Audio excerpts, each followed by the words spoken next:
Hi. Morning, Professor Manley. Nice to meet you again. Yes, I see you again. Okay. So now I think I should say good morning. Good morning, Professor Schwanen, Professor Manley. I also think I should say, good afternoon to our audience in China. I'm Dr. Wen-Long Shang from Imperial College London, and I will be your host for today's seminar. Today, it's our great honor to invite two distinguished professors to the public forum for engineering management to give us lectures. We are very thankful to Professor Tim Schwanen from University of Oxford and Professor Ed Manley from University of Leeds. This seminar mainly focuses on sustainable transportation systems and aims to explore critical aspects of these systems. Our two guests will discuss the topic from the perspective of urban change and transportation justice, respectively. The seminar today will be divided into two main parts.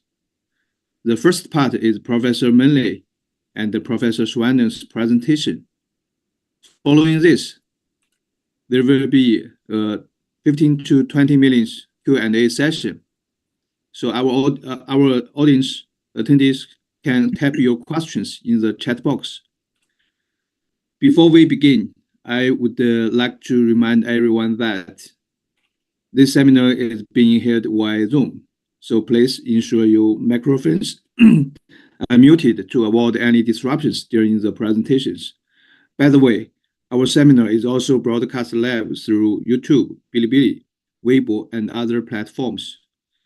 Okay, so firstly, please allow me to introduce our first speaker, Professor Ed Manley from the University of Leeds.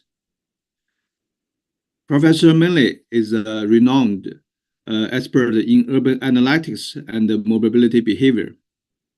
He is a pro-dean for research and innovation in the Faculty of Environment at the University of Leeds, and an honorary professor at the UCL Center for Advanced Spatial Analysis. In 2022, he was awarded the Philip Leverhulme Prize for Geography. His research focuses on mobility behavior in the context of healthy and sustainability and agent-based simulation. Today, Professor Manley's talk is titled Evidences for and the Evidence of Urban Change. So let's welcome Professor Manley, please.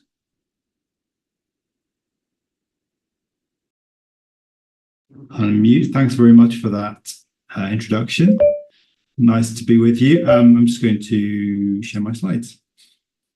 Presumably you can see that. Good. Yes, I can see that. Okay, great. Well, yeah, thanks for inviting me. I'm glad to be here, and today I'm going to be talking about the different approaches we've applied in evidencing and predicting change in cities, and it's coming very much from an urban analytics perspective. So the approach I'm talking about, I should sort of caveat all of this with there are other methodologies available. What I'm going to focus on are really the quantitative modeling and data-driven sort of approaches to exploring change in cities. So I've got this divided into two sort of sections. First of all is looking at how do we build evidence for future change? How do we build models that predict what's going to happen in the future? What are the considerations we should take into account when we're building these models? And to what extent is good enough in terms of those models? How much detail do we need in terms of future predictions? And the other side of it is how do we evidence or look at retrospective change in cities? So how do we take into account the swath of large-scale data that's available to understand how change has occurred and who that change has affected, which is now possible in greater and greater granularity and detail over space and time. So these are two areas, and I'm just going to touch on a few projects that we're involved with, and I'm happy to take any further questions on them because I'll probably go over them fairly quickly. Obviously, each of them have got their own papers as well, and it's a whole kind of team who I'll talk about at the end, who are sort of working on these various projects. So the first sort of set of things I want to talk about is sort of how we develop robust agent-based models for cities. So as many of you will know, agent-based models are about modeling behaviors of individual agents from the ground up and simulating the emergent process that occurs through their interactions, well, their decisions, individuals' decisions and interactions. And then in the context of my work and in the context of this discussion, we're thinking about mobility flows and how interactions leading to changes in mobility patterns and choices that could be used for evidence in making investment decisions or policy decisions in the future. And increasingly, agent-based models are being used in real-world practice. For many years, UK, at least in the UK and not really quite worldwide, there's been a focus on aggregate-based transport models, which obviously are very well established and provide a reasonable level of prediction power about how systems evolve and change. But agent-based modeling allows us a greater detail of understanding of individuals and of impact on groups and changes in group behavior, which are sort of increasingly important in the current sort of decision-making around policy. But what a lot of my work is about how do we develop the best kind of agent-based models that are suitable for evidence? How do we sort of produce these models that are robust and of high quality? And a few considerations that we need to take into account in this respect. One is about behavior. How much depth do we need in terms of modeling individual human behavior? If you think about aggregated models, they are really not considering how you as an individual will behave, respond, or choose a transport mode or route as you undertake your day-to-day activities. But now we've got these new data, we've got these new methods, we've got new theories about, or we've got a large set of theories that are sort of not captured in a lot of these models that really could be brought into these simulations and really potentially improve our predictive power. We've got loads more computational power now, so agent-based modeling is much more feasible in that perspective. Scaling up to cloud is obviously possible. Millions of agents is possible. We've got, considerations about how do we consider explainability, uncertainty. How do we explain this to decision makers? How much uncertainty there is in our model? How do we provide them with robust or an indication of how sound our prediction is? And there's also a consideration about how do we make models impactful and relevant. A lot of us will be in academia, and we do want to have an impact in the world and an influence in the world. And a lot of the time, partners or local government or national government have preconceived ideas about what models should look like, and we need to work within those constraints as well to influence, to progress, but also to potentially fit with current processes. And then there's other aspects about calibration, validation. There's more technical, but still equally relevant. So the work we've been doing the last few years is moving towards the use of more established methods around agent-based models of transport systems using a toolkit called MatSim. Many of you may have heard of this, but it's basically been developed in between ETH Zurich and TU Berlin and over a number of years now. And it's a pretty well-established framework for building agent-based models of transport, but it does have trade-offs. So it's open source, which is great, but it's got trade-offs around how you model behavior. And so some parts of this modeling approach, while scalable, has limitations in terms of how much detail there is in the individuals, which has implications on terms of how its utility in many respects, about what it can be used for, but I think from a fundamental theoretical perspective, it does test the bounds of reality, despite being an agent-based model and potentially building from individual behavior. So we've used this in a few contexts, and we're going to be increasingly using this over the next few years because it's got this sort of established credibility as a framework, and it's increasingly being used and tested in many contexts. And we developed in a couple of these models in a project the last few years in the UK and Canada, which looked at access to autonomous vehicle systems by elderly passengers. So to give you a sense of how this works, what we did was develop two models, one in the UK and one in Canada. This is the Canadian model. And the way these systems work is we build a synthetic population to begin with, which relates to basically an agent for every single person in our city. So in the case of Winnipeg, there's about 700,000 or 800,000 people there. And what we do is build a replica of that population as best we can. So what we do is take some census data, we take some additional data about population projections, about health, about car ownership, licensing of cars, access to cars, those sorts of things, where we can get an idea of the sort of characteristics that might influence someone's future behavior. And we build this population model such that it looks like something like this in the bottom right, which is an agent has therefore got a sort of household they're attached to. They've got characteristics about their age and their gender, and maybe some aspects about their sort of income, and the various aspects also about their sort of propensity to access different transport modes. But this population can be it could be much richer. We in the previous work we brought in aspects about people's worldviews and sort of considered how someone's perspective on sustainability and future transport modes would impact their decisions around their subsequent mobility decisions. You can model all of this within a population. So the first stage of our agent-based model is building this rich population model at the scale of the full city. The additional aspect, or this is just a sort of slide to show that we were actually building on quite sophisticated and sort of established to some extent methods that do allow us to pretty accurately model real world populations, at least on a demographic basis. So this just shows the validation process, and it's all captured in the paper in the previous slide. But the other side of the modeling is also building in all of the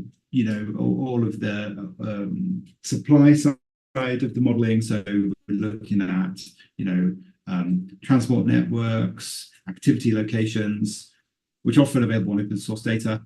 And then we join the two together by taking this in our synthetic population and joining it with some travel diary data on shared attributes, so that for every agent, so we've got our female who's 72 years old in this case, she's retired and lives alone, doesn't have a car, and we have for someone like that, we've got a travel diary that we've observed them taking, where they stay at home until about 9:30, they go out for shopping, they go and meet a friend, and then they go home again. And we have this as sort of starting point of our understanding of how this person moves around during the course of a day. And we build this out for all of our agents. So every agent has got this travel diary, which is then used in the simulation. Of course, we don't have a travel diary for every single agent of our 700,000 people. We've got smart samples, but part of the MatSim process is to adjust these diaries such that they suit the local context of that agent. So as we calibrate the model, we are just ensuring that they are sort of meeting their objectives in terms of the activity they want to undertake, but also responding to the reality of the evolving transport network in terms of speeds and the distribution of activities and so forth.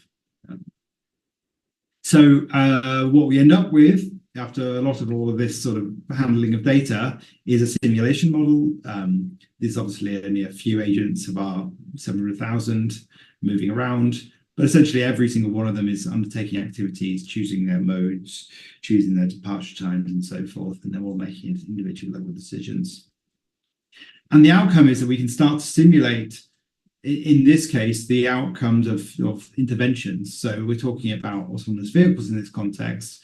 We're thinking about who is accessing these, in terms of their age groups. We looked at aspects about their demographics and different group characteristics as well. And you can see that, in this context, people who are, older are generally staying at home more, but and generally women are staying at home more, and these kind of things are starting to sort of come out of our simulation and give you a sense of how we kind of sort of plan our systems that best suit the needs of these different subgroups. So I think there's more work to be done on this work, but what we have is a very granular representation of how different types of agents by different groups and different cross-sectional characteristics are affected by these changes to the transport system. And this is the work that's going on. As I say, one bit of work we're looking at over the next 5 years is on a new project called Infuse. This is a website. We just launched it, starting actually in a couple of weeks. And we'll be running this for 5 years to look at, as part of a larger process, which involves the engagement with local communities in Leeds and in Birmingham. And we're looking at how do we move away from the reliance on individual car ownership, and really talk to those communities about what they would like to see, how will they achieve their objectives of in terms of their life and how they live their daily lives. But part of that whole process is to come back to how do we model, or how do we build systems that meet the needs of everyone as well. So it's kind of, the modeling comes hand in hand with the engagement with the community here, so they can test their ideas and see how they might scale up and impact the wider transport system. So just a very quick touch here on the limits of these approaches. I sort of hinted at this at the start. I mean, agent-based modeling in MatSim has got some behavioral limitations, and in many contexts, we've got new data and methods that allow us to get into more detail about individual behaviors. And then this is another part of work is that we do is trying to build improved models of agent behavior that really reflect heterogeneity in populations. So rather than assuming that all agents, choose the shortest path or do this or do that, we actually try to really dig into those assumptions and dig into the granularity. We also try to use new methods to predict that. So rather than relying on utility maximizing concepts and models, we try to get towards more detail and the more related, more realistic models of behavior. And then we're also considering aspects about how these I think we're going to touch on this, about the wider impacts of changes in future modes on future mobility systems on health and inequalities, and wider sort of really trying to address appraisal in a different way than conventional transport systems. So a couple of projects to show you on this respect. One is around navigation. A lot of work we've done is around spatial navigation and trying to bring in some of the thinking from neuroscience to a large extent, behavioral geography as well, about how people really navigate. So the conventional sort of thinking in transport studies is that people are optimizing their behavior at all times, and they take the shortest path, and they just sort of consider the cost of a trip. And actually, what we've done is look at the data from large respects. We've got a large set of data around route choices, but we've also looked at the theory and brought in these hierarchical models of route choices, which consider the fact that you might make a choice based on firstly a sort of more regional component. So, well, I'm going to sort of go via this area, then this next area to get to my destination, and then narrow down towards a set of junctions you might pass via through those areas, and then narrowing down further to actually the roads you choose between those junctions. And that's more, we felt, based on a lot of the theory, that's more realistic, a lot of theory and evidence, more realistic model of behavior. But there's a large amount of data handling and building models as part of this process, which is challenging. But at the end of it, we end up with a better, we bring this into a simulation, and this comes out to be better than conventional methods. So it's a sort of evidence that we should pursue these sorts of new behavioral approaches. And we've done it in other contexts. Again, I'll sort of touch on these very briefly, but this work was about how people cross roads. And again, this is actually bringing theory from construal level theory, which is more of a psychological theory, and activity accumulation, which is coming from neuroscience, and about how do we account for our perceptions of our interactions with vehicles in a street, how fast they're going, and how we make a decision about how we move. And again, this is really trying to progress how we integrate different models of behavior and improve our models of behavior, and also account for the heterogeneity, because you can sort of set a load of parameters which sort of relate to someone's preference. Some people may be very happy to take a risk to cross a road. Maybe some people may be more risk averse, and some people may always be just sort of looking down the street and planning ahead, while others might just be constantly looking for opportunities to cross over. So what these modeling frameworks give us is an opportunity to test these parameters and test them across a population of different agents as well in different contexts. Okay. So let me move on to the other side of our work, which is about evidencing past change, or how changes occurred in the past. And this is really about secondary data.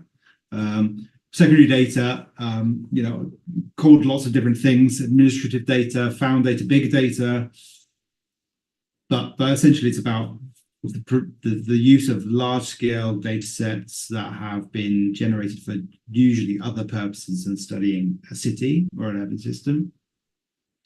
And they are produced usually in a sort of scale of hundreds of thousands or millions of individuals. So we're talking about mobile phone data sets and app data and smart card data and so forth. And so there's been a challenge over the last 10 years as these data sets have evolved around how do we build these into robust evidence bases. But I think we still are not at that point. So in some ways, I'm sort of presenting work in progress on this stuff, and we still can't understand the biases around these data. We often lack an understanding of the causality underpinning some of the behaviors we observe in these data. And there remains a kind of debate around how much we should be using these data in the context of understanding social systems. They're generally produced as I say, a secondary purpose, with some kind of terms of services agreed by the user in a vague sense. But we have processes in place that we never analyze individual level data. It's only ever aggregate. But I think there's still an ongoing discussion about how do we treat these data, and how should we treat these data. However, they are useful in the context of understanding systems in important aspects about our cities and how they change. So let me show you a couple of these use cases, and then also come back to this sort of discussion about their use in practice at the end. So just a couple of bits of work. This is some recent work we've done around speed choice and adherence to speed limits. So this is obviously important work in the context of road safety and understanding the spatial environments and decisions about restrictions and infrastructure that control speed. But what we've got here is data set which is generated over thousands of vehicles. These are actually from couriers, and we can start to see how people adapt their speed in different contexts and then adhere to speed limits in varying rates. So on the left, you've got, this is just data for Liverpool. We've actually got this for a range of UK cities. And you can start to see that the speeds are higher as you would expect on some of these major roads, these motorways, and lower in city centres. You can also start to see how this changes over time. You can see that speeds are higher generally in the night time, lowest speeds are observed in the morning peak periods and the afternoon peak periods. But I think the adherence work is why we're really going with this, which is where we can start to see where adherence to speed limits is high or low. And you start to see the areas where there is poor adherence. It's not particularly clear on this map, but you can start to break it down by speed limit class. So this is about what's the speed limit and how much are people adhering to the speed limit in these areas.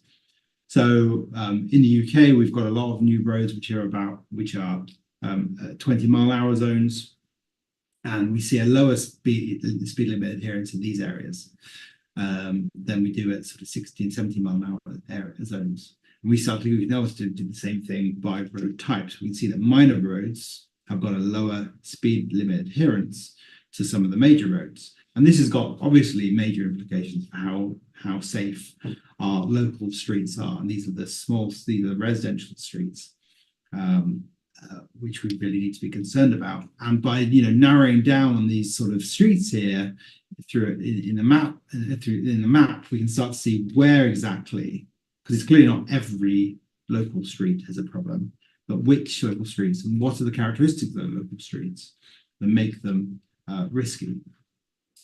Done the same for Oxford. Oxford's got which is convenient because Tim's on the line, but Oxford's actually got a higher overall adherence rate than Liverpool. But similar trends, you start to see again poor adherence at these the 20-mile-an-hour zones, although it's getting towards 100% in the 30-mile-an-hour zones. And once we start doing this, we can start to do, and they say this is only very, very recent work, we start to do some comparative work about how do different cities, put in infrastructure that limits speeds, control speeds, or ensures safety on these roads. And there's also implications of how this actually impacts accidents. Other bit of work we're doing is around disruption, and this is from data, again, large-scale data sets about road travel speeds.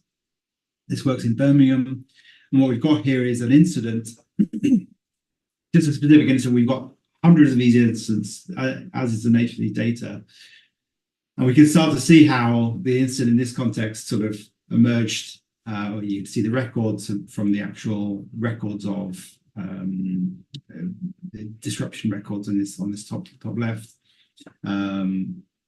Which are sort of logged, and you can see at 1 o'clock there's a sort of some structural work, and then there's an accident around just a bit later on, and you can start to see how congestion basically spreads down the motorway. The accidents in this area, you can see my mouse at this junction.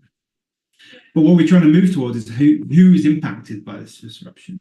We can start to see how that spreads out. We can actually see how it spreads out onto nearby roads. So it's not just impacting people on the highway. And then obviously there is congestion cost. So the additional cost we can calculate through established methods that are relating to travel times and the disutility maybe of these delays. But you can also start to see how these delays spread to local roads, and what we're moving towards is how do we estimate the emissions that emerge from these disruptions and who they impact and what the communities that are impacted. And we can do that through virtue of these large-scale data. The last one I want to talk about very briefly, as I realize there's a lot of stuff to cover in this talk, it's 9 o'clock, is to some work we did during COVID. And again, what we're looking at here is it's another context where we're sort of looking at large-scale data around people's mobility during COVID. And our interest here was on visitation to other households. So this was a policy that was implemented in the early days of COVID, where you weren't permitted for good reason to go and visit the mix with other households. Now, there were problems with this policy, which were addressed in the sense of, well, it's too probably long to go into, but you were restricting people's social support, and certainly for older people it was problematic. But in this work, what we were doing was just merely tracking this trend and how it varied with these different policies. And what you actually see is that this kind of behaviour was impacted. This kind of was impacted by the policies, but didn't really align very strongly with the policy. So you see an impact of a lockdown on this mixing behaviour, which then sort of relaxes as we go through sort of early stages of the pandemic, but not in the way that is supported by the policy. So the actual relaxation on mixing didn't come in place until July, by which time this sort of behaviour returned to pre-pandemic levels. But the main sort of crux of the thing I wanted to sort of talk about in this work was that in our paper we had a large description about the problems of this data, and the problem of this data, the limitations of the approach, and the lack of full understanding of what was really happening within the system we were trying to observe using this data. And however, what we learned is that it's actually this kind of evidence can be used in ways that you can't foresee. So this data on the left-hand side is someone who was a proponent to removing lockdown restrictions in the UK at the time, and they used our evidence in Parliament to justify some of their thinking around this, despite our extensive and concern about the limitations of the approach. So it was an interesting context in that while we think what we produce is robust, we think, I think it's an interesting context because it's we had our understanding of the data and the limitations, but it can still be used in ways that you can't quite foresee. Okay, anyway. In conclusion, I think there's a lot stuff covered here, so I'm happy to take further questions, obviously.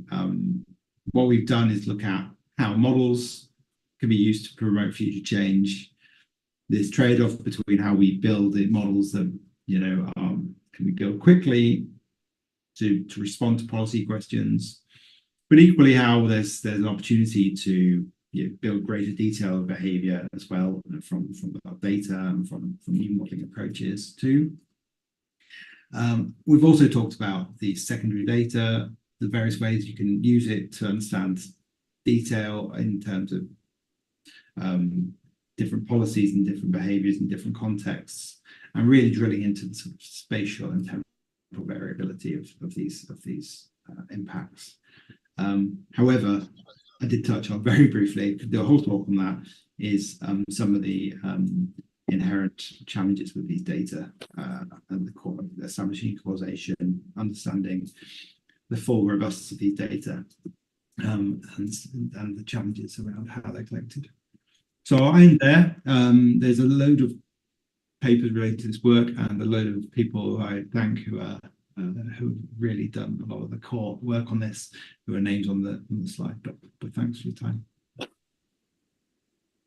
Okay. Again, thank you.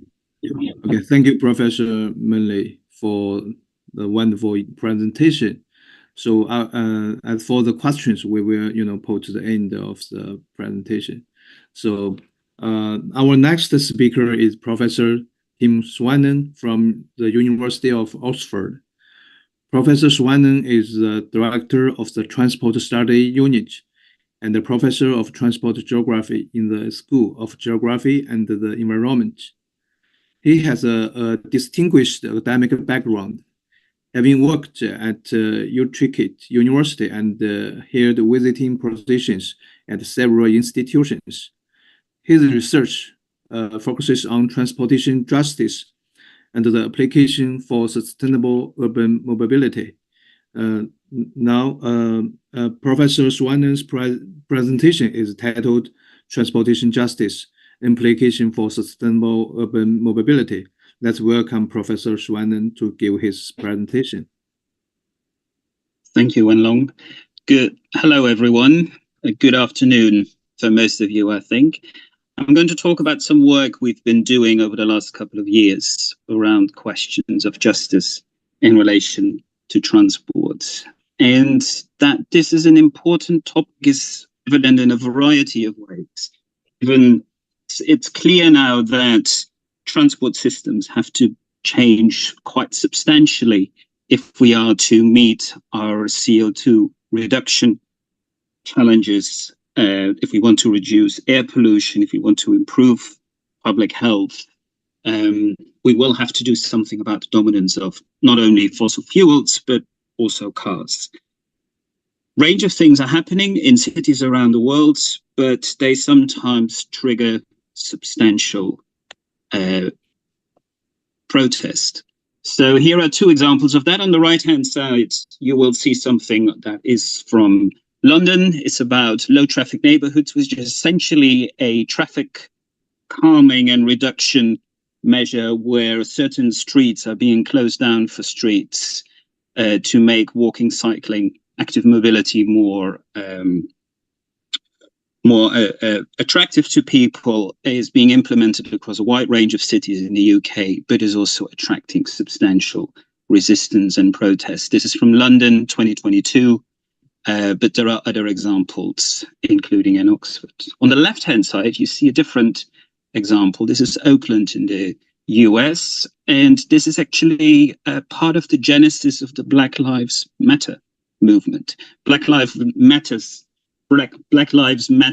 movement is probably most known as a protest movement against police violence, but actually part of its origin lies in the protests against the urban redevelopment that was taking place in the San Francisco Bay Area sort of about 10 years ago, where the BRT system, the Bay Area Rapid Transit System, was used to redevelop parts of the Bay Area and use transit-oriented development to regenerate areas where vulnerable communities were living, in particular Black and Latinx communities. And that was one of the triggers of the Black Lives Matter movement, which essentially what the argument at the time was that this was a institutionally racist approach to urban development. So what may make sense from a sustainable transport point of view can have very significant consequences from a justice perspective, whether that is because certain people are displaced or whether people feel their voices aren't heard and governance processes aren't fair. So these kinds of issues are related, and part of the reason why we've seen a lot of interest in questions of justice in transport. So we want to talk a little bit about that this afternoon, give you a summary of that, identify some key issues, and draw out some lessons about how we can advance that research. And I use an example from e-mobility, mostly electric cars, to develop some of these ideas. In a paper we published about 4 years ago, we kind of made an argument that the literature in this area has diversified quite substantially. There's been a lot of literature on questions of inequality in transport, which has led to an interest in equity and that has mushroomed into interests in justice. I think it's fair to say that these literatures coexist. This is certainly not a sequential evolution. And actually, these concerns about inequalities in access to and use of transport systems have a long history. They go back to the 1960s with the rise of research on spatial mismatch and the extent to which that was disadvantaging predominantly Black communities in the US. In the 1970s, that was complemented by work on gender that was undertaken by feminist geographers in particular. And that work has developed ever since. And it's fair to say that with the rise of neoliberal policies and the impact on transport provision, that has become ever more important. And I would now say that questions of inequality in transport geography, at least, are arguably the most popular research theme. This work sort of comes under various labels. Some people talk about transport inequality, others talk about transport poverty. There's a lot of work on transport-related social exclusion. All of these literatures kind of coexist. I think it's fair to say that for a long time, there was limited engagement within this literature with theories about justice that were developed elsewhere in philosophy, in political science, the wider social sciences, despite some exceptions. There's one example from the early 1990s where researchers were sort of really starting to think about some of these issues. And actually that early work is still surprisingly useful and very, very thoughtful. And I think we could do more of that. However,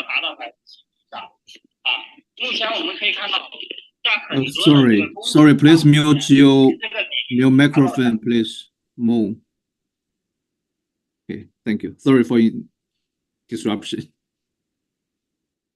I think what we've seen is that around 2010, there was a sort of a real interest in a number of people starting to engage with thinking in political philosophy around questions of justice and how that might be used in a transport context. And actually, some Dutch researchers have been very prominent in this. Professor Bert van Wey is one of them. Another is Professor Karel Martens, who sort of brought together his work and his thoughts on this topic in the book that you see here, which I thoroughly recommend in terms of for the overview and the comprehensiveness of the work they present. There's a lot of literature on this in China as well. This is just one very useful study by Pengjun Zhao at PKU, who's written extensively about equity in the Chinese context. And I think this is perhaps the paper that introduces this in the most comprehensive manner. If we look at that literature about transportation equity, I think we can say that there is engagement with wider thinking. Roles is a very prominent source people draw on, but there are others as well. The work of Amartya Sen in particular on capabilities has received quite a bit of attention. I would say that this work is state-centric in the sense that it is very much focused on government policy and what governments can and should do to make transport systems more fair. There is a bit of a debate about what is at stake here, whether we should make sure that systems become egalitarian or whether they should really provide a minimum level of service to everyone. So this is what the sufficientarianism term is about. Some people in this literature sort of really try to derive and apply generalizable, if not universal, principles, and they take a range of sources to do that. Others argue for a much more context-sensitive approach and limit themselves to trying to understand unequal distributions of capabilities, and I'll explain both of these quickly. But this is a figure I drew from one of the papers by Karel Martens, in which he talks about different ways in which government policy can make transport systems fairer. He sort of on the left-hand side, you have a status quo or a default, a baseline, and then there are different ways in which transport policy can change that situation. And the key point to focus on is that you kind of see two changes in the various diagrams. On the one hand, you see that there is a raise in the lowest level of accessibility, and the other is about the range. So the difference between the highest and the lowest level. And there's a bit of a debate in the literature about what is the best rule to apply in a policy context. And I think the two most commonly used ones are sort of what you see here, Rollesian difference and Maximax, where Rollesian difference is really about making sure that the lowest level is raised significantly, so that the most vulnerable, the poorest in this context, benefit the most from the policy. Whereas the Maximax rule is about making sure that you both lift the lowest and make sure that the range is being reduced. So you can apply these different principles in different ways in different contexts. So one way in which transport researchers can enhance this agenda and make justice even more common in the way we do our research is to really focus on equity and the distribution of, for instance, a mobility service. And we can experiment with different distributive principles and see how they play out in a system that has all kinds of inequalities built into it. So the inequalities that you saw very clearly in Ed's presentation, you could use these principles to see how you can change that distribution. And you can do that, for instance, with public charging points, and you can even differentiate that by charging speed or price in the context of electric vehicles. And this is certainly something that we see a lot of in European and North American literature at the moment. And then talking about capabilities, the capabilities approach is very popular at the moment in transport research. It's based, of course, on the work of Nobel Prize laureate Amartya Sen, who kind of developed a critique against the use of GDP, gross domestic product, as an indicator of prosperity, and argued that we really needed to focus on the freedoms that individuals enjoy. And he understands freedoms in terms of the capacities that people have to do the things that they value. So he argues we should really be focusing on capabilities or real opportunities to do the things people would like to do. And part of that argument is that a capability is not the same as a resource. He uses the example of a bike. Having access to a bike is a resource, but if you don't know how to cycle, or if you work if you live in a system or a cultural context where there's very strong norms that militate against people cycling, then actually that resource has very little value for you. So there's this difference between resource and capability is really important. And what is mediating the difference between the two is what he calls conversion factors, which can be personal, they can be social, they can be environmental.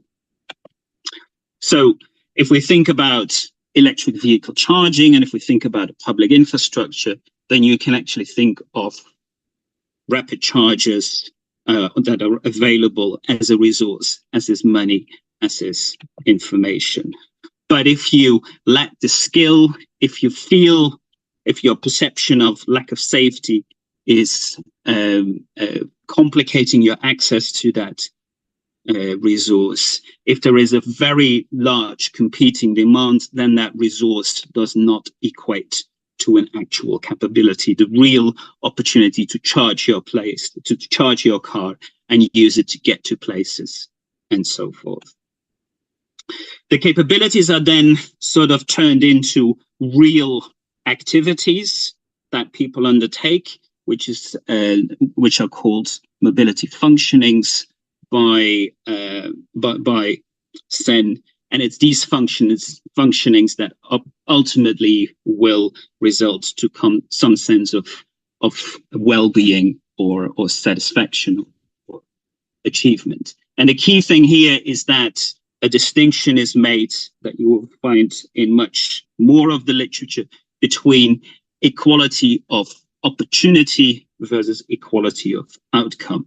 And Sen's argument is always that what we should be focusing on is equality of opportunity rather than outcome, which is why he focuses on these capabilities.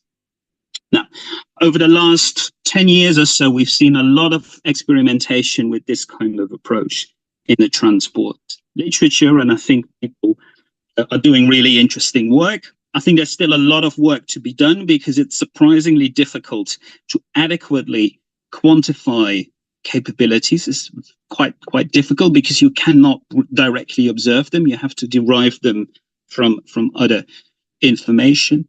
And one thing that is proven to be quite useful in this regard is the use of mixed method approaches, where you not only rely on surveys or big data, but also use interviews and potentially ethnographic methods. And I think this is a really useful way of trying to understand inequalities baked into existing infrastructures. And I can see that you can also do this in a way that resonates with policymakers. And my own experience with this is that this actually works and that policymakers respond very positively to this. So this is kind of a second step, a second layer, you could say, of how justice considerations can be embedded further in transport research. Now, all of that work is really useful, but there is a lot of additional research on questions of justice in relation to transport and mobility, which actually comes from outside the conventional transport studies, literature, and community.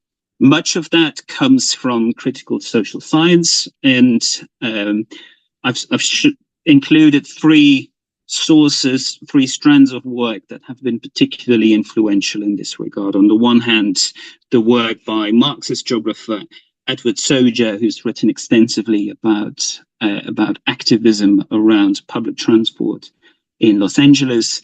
There's a brilliant strand of studies by Nancy Cook and David Butnitz focused on a rural area in northern Pakistan, where they've looked at how people are affected unequally by disruptions to road infrastructure. And then there's the book by Mimi Scheller called Mobility Justice that was published in 2018 and has been transformative in transport studies, mobilities research, and the wider social sciences about how it draws together a broad agenda around questions of justice in relation to mobility. So a lot of that literature actually talks about mobility justice rather than transportation justice. And part of that is because of the way Mimi Scheller talks about this. She uses mobility justice in a much wider sense than transportation justice to, for instance, also relate to questions of data justice, climate justice, and so on. So when I talk about transportation justice, I really talk about everyday mobility, sort of within cities or within everyday life. And I think within that literature on transportation justice, we see two ways in which people have pushed beyond the focus on equity and distributive justice that sort of characterizes the more conventional transport literature. On the one hand, we've seen a move to pluralize understandings of justice, to move beyond this focus on equity and distributive justice, And there's a strong drawing on work from feminist philosophy here, and also very strong influence of parallel work in environmental studies and energy studies on environmental justice and energy justice. There's also a separate strand which kind of ignores the whole literature on equity and justice from liberal political studies, and draws on other resources, where probably the work by Lefebvre on the right to the city is the most commonly used. Sort of very briefly talking about that, that's a strand of work. The right to the city is a concept that has been used across the social sciences more widely, and is essentially about not formal rights that individuals have, but it's a collective right to use the city and to reimagine and rework the city as it exists. And the right to the city is a sort of a Marxist complaint and alternative to the preoccupation and the privileging of capitalist redevelopment processes in the city. That kind of literature has been appropriated by scholars working on mobility, and they have used it to strengthen and to understand forms of advocacy and activism around mobility. And one of the ways in which this has been studied is through the collective bike rides that you see shown here on the left-hand side,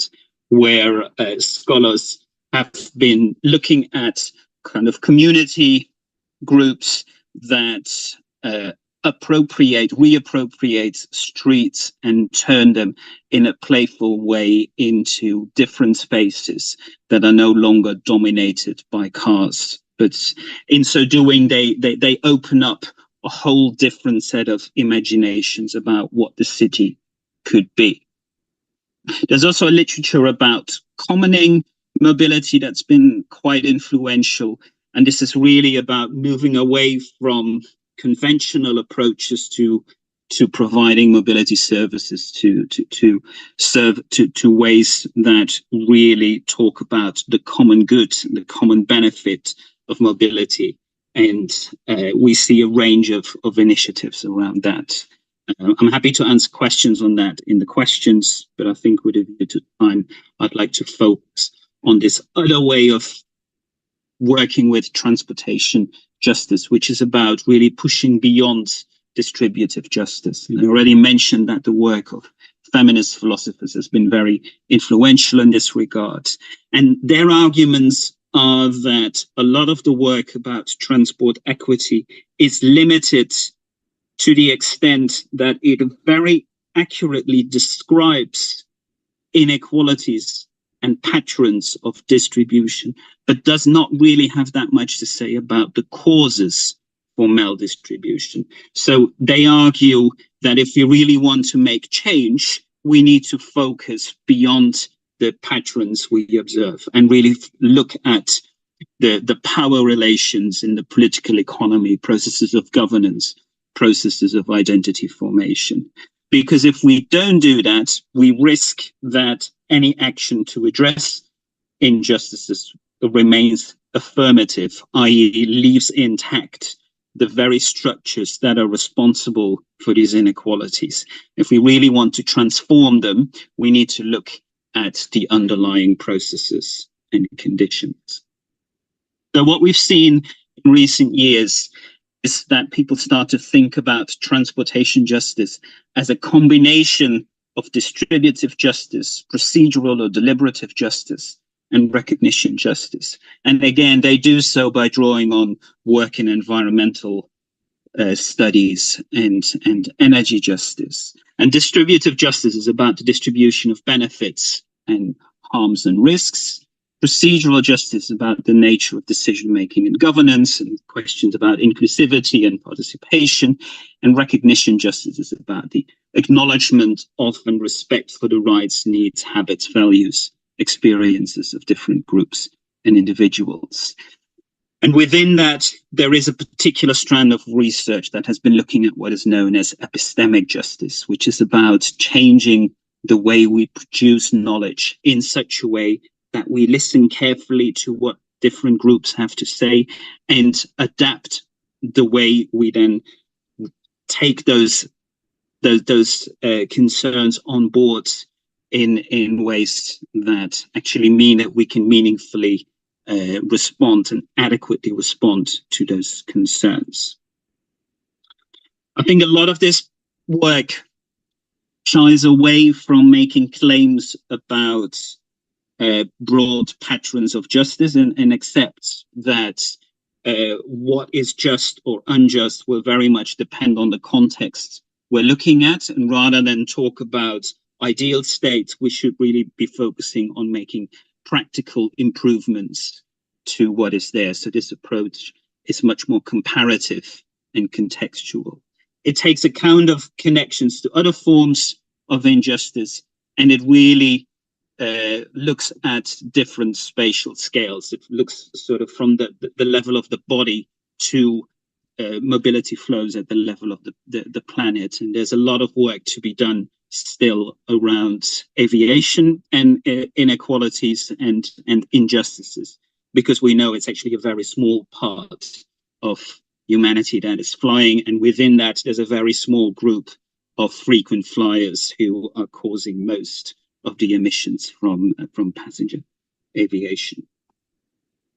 So a third level way of embedding justice in transportation research is to really work with much more participatory methods to develop e-mobility systems with members of communities that are supposed to benefit from them in a participatory process, and ensure that that process is procedurally just. So here, academic knowledge produced by scholars like ourselves is used as an input to understand and overcome patterns of maldistribution. And one way in which that can be done is by scientists, academics, sort of appraising different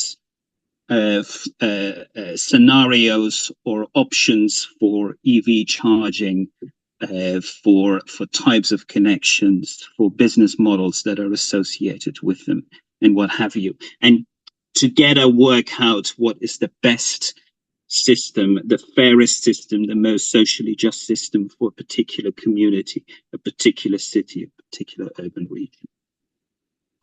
The notion of recognition justice comes from the wider humanities and social sciences. There's a lot of work on this. I think it's fair to say that only few transport researchers have really engaged with it. Those who have done have typically followed assumptions that are made in some of the wider literature, and particularly the work of philosopher Alex Honnold and colleagues in Frankfurt. And there are two key assumptions being made here. That one is that if we extend understanding and respect to others, that will automatically reduce harm that is being produced.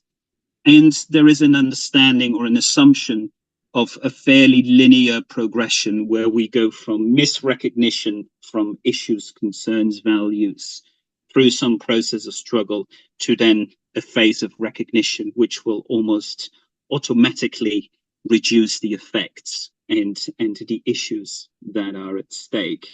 But I think what this way of working leaves unaddressed again is that the causes of misrecognition remain unaddressed. So there is a little bit of a shift in literature over the last 10 years in the wider social sciences to try to understand what the causes of misrecognition are.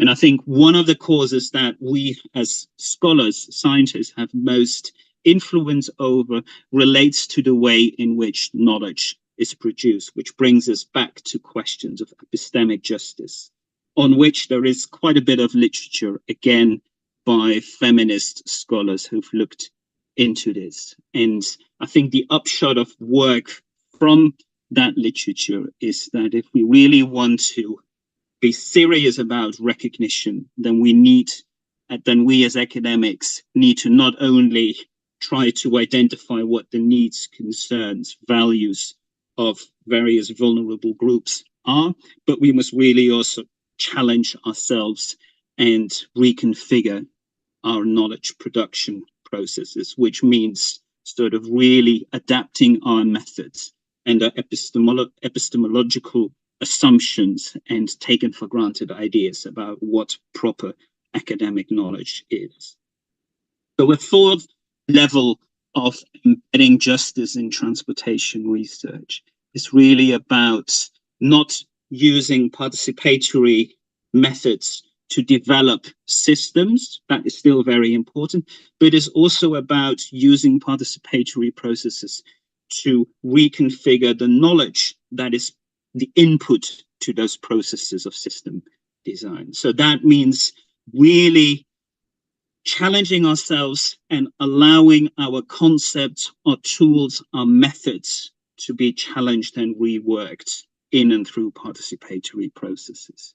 And this is a difficult thing to do because it requires willingness to change our deep-seated assumptions and worldviews and our understandings of what proper knowledge is. But I think that is a really powerful and interesting thing to do. And we've been experimenting with this over the last few years in a variety of ways at the Transport Studies Unit in Oxford. And one way we've been doing that is by developing or redeveloping the modeling of space-time accessibility in exactly that manner. And my colleague Juan Pablo Ojuela has led that process, and with a group of very low-income women in an informal settlement in the periphery of Medellin in Colombia, we've redeveloped space-time accessibility modeling in a manner that really captures and addresses their concerns, values, practices, and so forth. So we have done still the technical work, or rather JP has done the technical work, but at all stages in that process, we've used participation from a group of 40 women to help to guide us really in redeveloping that model and collectively challenging taken for granted assumptions about accessibility analysis. That's quite a comprehensive process, and it's too much to sort of explain in the 2 minutes that I've got left.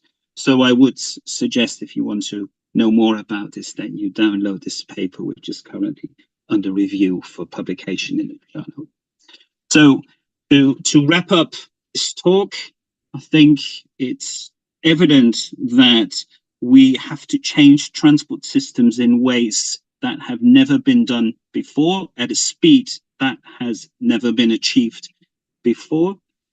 If we want to do that, we'll also have to think about fairness, equity, and justice. There are many reasons why we should do that, but a very pragmatic one is that if we really want to avoid the public backlash that we've seen against measures like low traffic neighborhoods in the UK, or protests against the expansion of transit-oriented development in the Bay Area, then we have to really center justice in everything that we do. I think we can do that in a variety of ways, but I hope to have made clear that a focus on equity and distributive justice only is not enough. We can do more, we can do better, even if that means we have to challenge our conventional research practices, and we have to find out in a trial and error process how that might work. But I think it's a risk worth taking, and if anything, it's a very exciting research agenda. Thank you very much, and I'd like to acknowledge the UKRI ESRC, who have funded most of the research that sort of is summarized in this presentation. Thank you. Okay, thank you, Professor Schwanen's wonderful and enlightening presentation. Now we will open the floor for questions. please use the raise hand feature or type your questions into the chat box, and we will address them in the order they are received. Please note that when asking questions, kindly specify which professor you are asking. Okay. So, is there any question for our guests?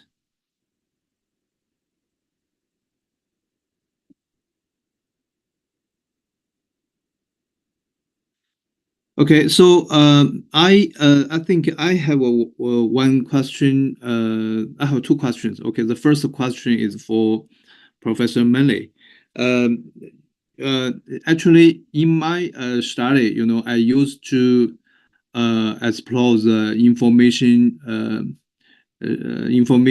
percolation or information sharing on the convergence or stability of transportation systems. Actually, I encountered many challenges during such research. The biggest challenge for me is that during the agent-based modeling, there are many parameters. So the biggest challenge is that how to measure the uncertainty caused by the parameters. So and my question is that during your research, whether you have such as a similar situation. If so, how do you handle such situations? In other words, how do you measure the uncertainty caused by the parameters? Please. So in terms of the modeling we've done with MatSim, there is a sort of established ranges in which have been shown to be produce reasonable predictions of behavior in terms of the flows. I guess the question of uncertainty is interesting because there is an extent to which transport's decision making has grown up on this idea, or maybe it's even wider political decision making, I'm not sure, but there are answers and fixed predictions which have controllable error bars, right, or sort of fairly clear error bars. And I think actually we need to move away from that way of thinking and start thinking about that there's inherent uncertainty in all of these predictions. They are, I don't know, trying to not get too sort of broad in this or responsible, but you sort of need to just be realistic about the fact that there could be major changes in these systems which lead to completely different trajectories in which they evolve. And I think one of the things we're trying to do in our new Infuse project is actually look at those futures and how they might evolve in different ways. And yes, they'll all be uncertain in different ways, but they probably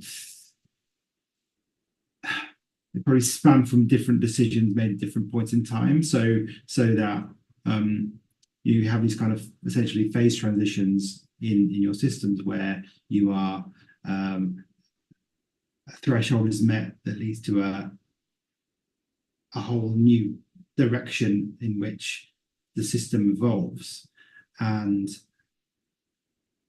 rather than thinking that let's just think about what's traffic flow going to be like in 10 years time, let's try and think about all the different kind of ways in which the system might evolve down different routes. So I don't know. I suppose I'm trying to move away from this idea that we have to specify the parameters to understand the uncertainty, when in fact we should be asking different questions of the models. I think. Sorry, it's a very vague response, but yeah. Thank you for your answer. Yeah. So anyway, we for this question we need to explore further. Yeah. Thank you. Yeah. So I have another question for Professor Schwanen. Professor, you highlighted the importance of equity and justice in transportation systems. I don't know whether you can share some successful case studies where transportation policy have effectively addressed these issues from your viewpoint. It's a really good question. I think it's very easy to get it wrong.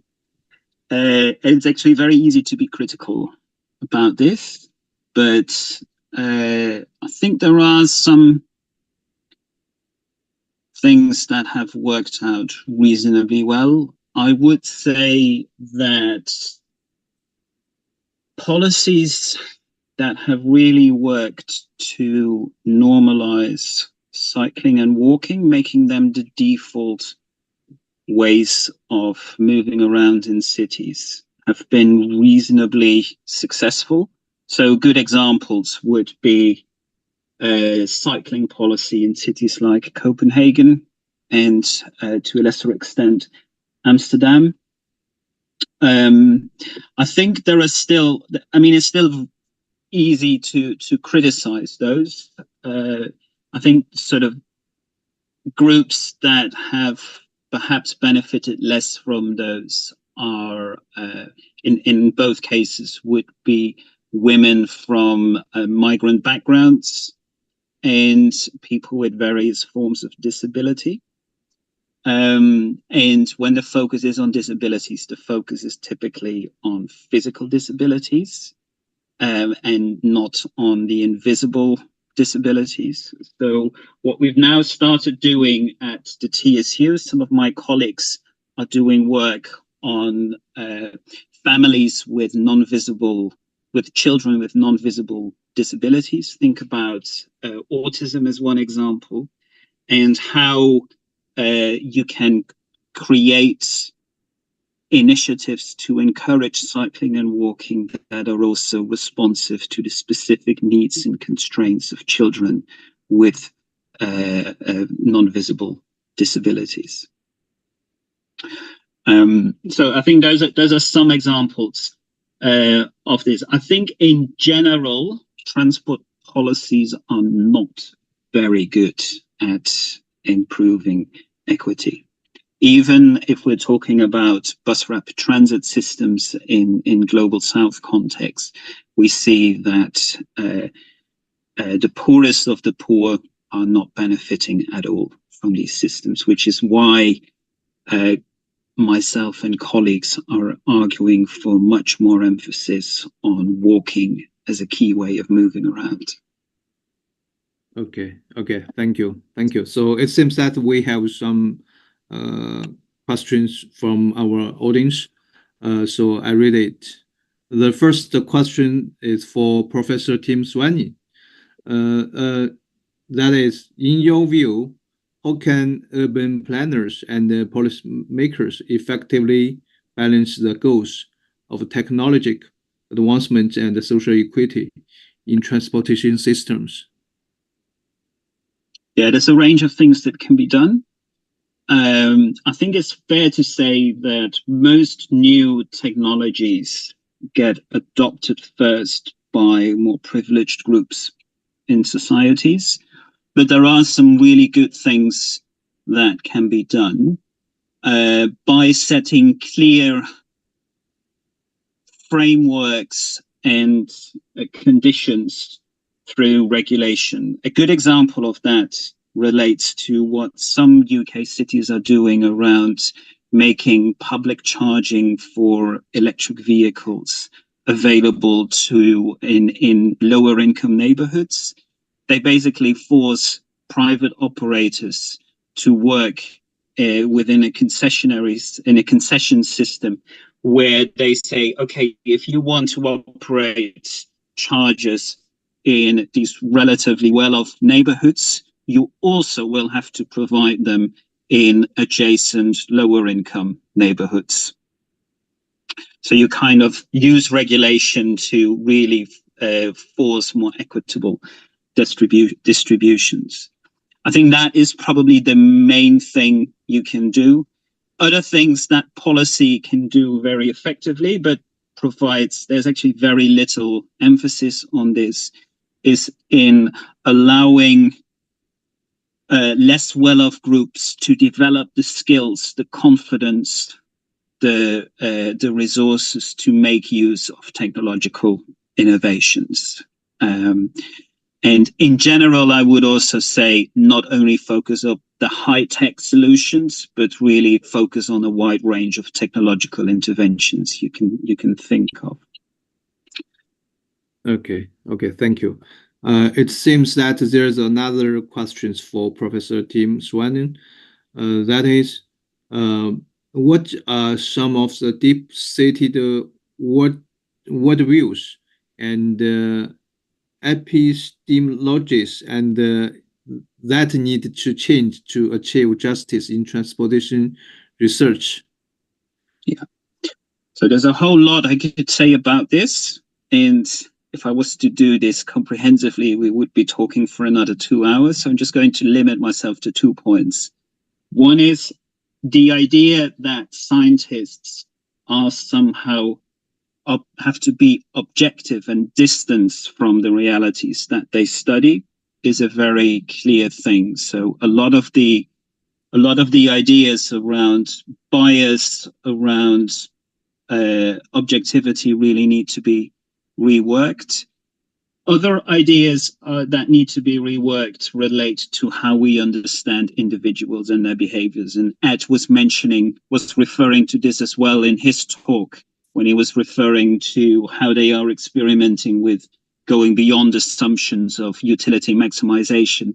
And I think that is key, because the dominance of utility maximization approaches in transportation studies is really limiting our understanding of how different groups of people, different individuals respond to interventions and configurations of transport systems. We really need different approaches. Behavioral economics provides some useful ideas, but even those not nearly go far enough. And I actually think there's a lot to be learned from qualitative social sciences around this. And I think transport researchers, engineers, modelers really would benefit from much closer interaction and collaboration with social scientists on these questions. Yeah, thank you very much. And we have some questions for Professor Manley. One question is that about urban analytics toolbox, how do you handle and integrate data from different domains such as transportation, economy, and the social aspects in building these models? Thank you. Sure. Yeah. In many ways, if we're talking about agent-based models, this comes down to how do we model the individual agents. And I sort of mentioned a bit at the start about how we build a synthetic population. And really, this is about linking data sets via shared demographic attributes, so that we build a rich population of agents who obviously have the demographics, but also linked characteristics about their income, support structures, preferences, and any other aspects that really impact their mobility. Because I think there's two aspects about this. One is how do we better understanding how those factors then influence their choices. And I completely agree with Tim that we need better ways of capturing that relationship between people's context and their choices, or their access or preference for different services.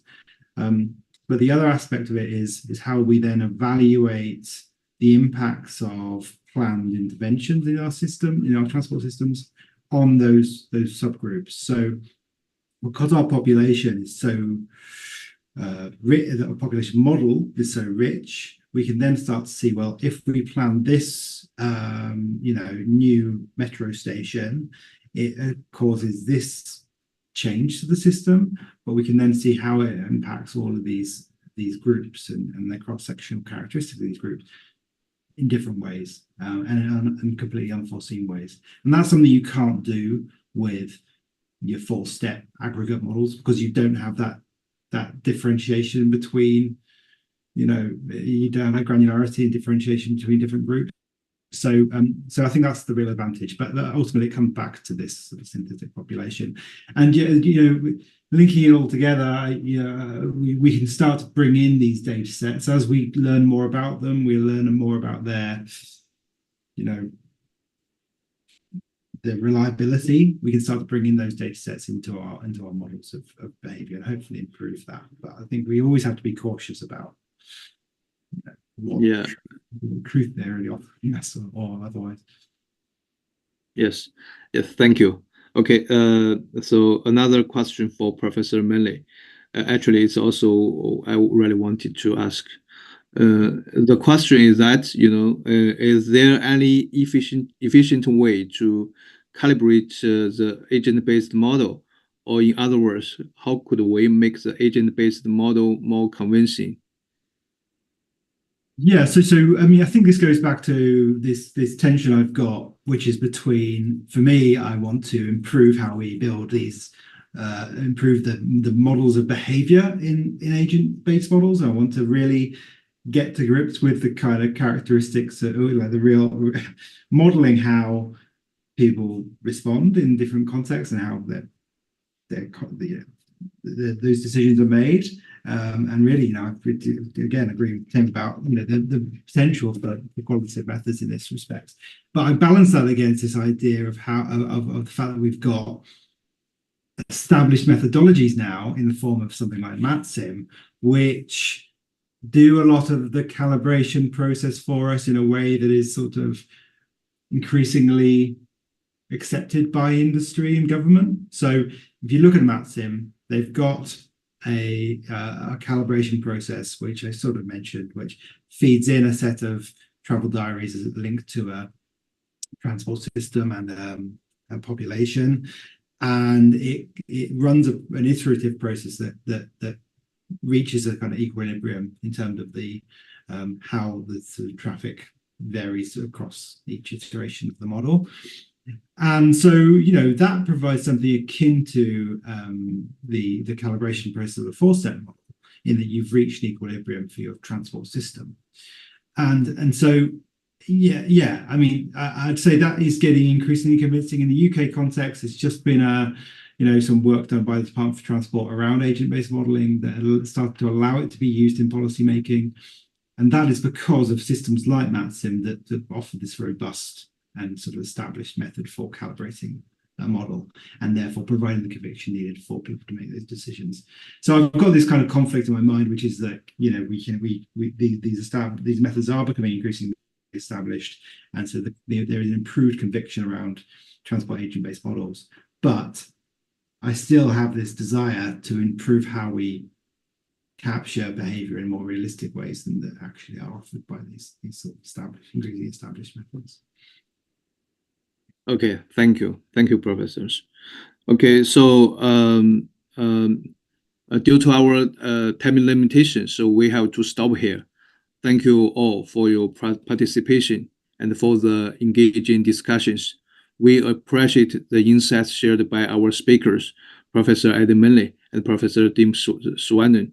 As we conclude, I encourage everyone to continue exploring sustainable transportation solutions and to stay connected with us for future seminars and events. Have a great day, and thank you once again for joining us. Thank you. Okay, bye-bye. Thanks. Bye-bye.